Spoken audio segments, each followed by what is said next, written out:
In the days when Rosie beckoned girls to join assembly lines, a mixture simply named on dark made wristwatch faces shine, and women with star-spangled hearts sat faithfully in rows, bent to help the boys entrenched stave off those dark shadows.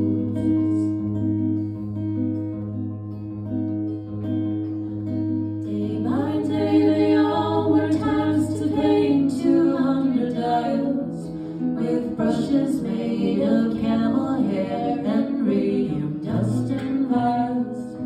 The numbers on the clocks were painted dainty, slim and slight, so the girls were taught to use their lips to point the bristles tight. The taste was a little foul, but no one really seemed to mind. The pay was more than 3 times what a girl back then could find. Radium was champion and youth on font of youth, and the few who knew the dangers kept the public from the truth. For a time each painter prospered, though the work they did was tough, and were delighted when they'd clock out covered in the magic stuff. They'd decorate their drabbest dresses, paint skin so they'd sparkle, no earthly sight quite like a glowing angel in the darkness. Curie, Eleison. Curie.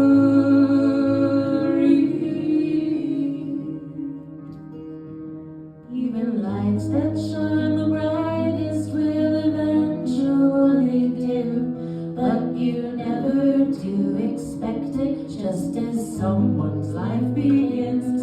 As each time he's paced through nimble fingers, painters dreamed and planned, though they had in fact so very little time left on their hands.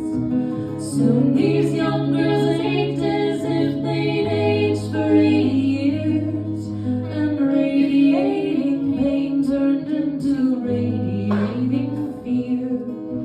Doctors did their best to treat an unknown malady, but no remedy could keep those bodies from unraveling.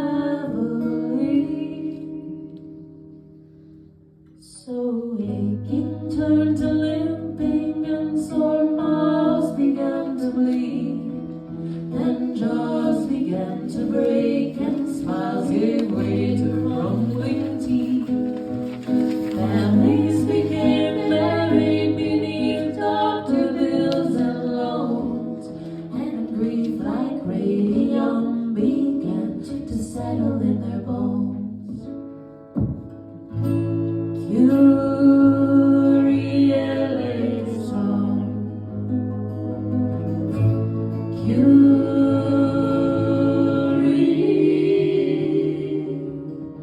To have so many sick and one seemed no coincidence, but the company confronted had maintained its innocence.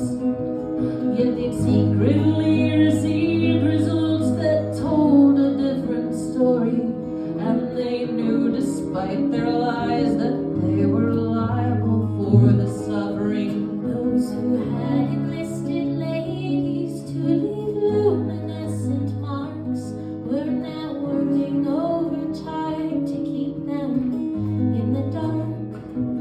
Not a single protocol was changed at all, though there was danger, and ailing workers failing fast were easily exchanged for healthy younger women, unsuspecting and naive, who craved to carve their own piece of the great American dream. Nothing pierced those stone hearts fortified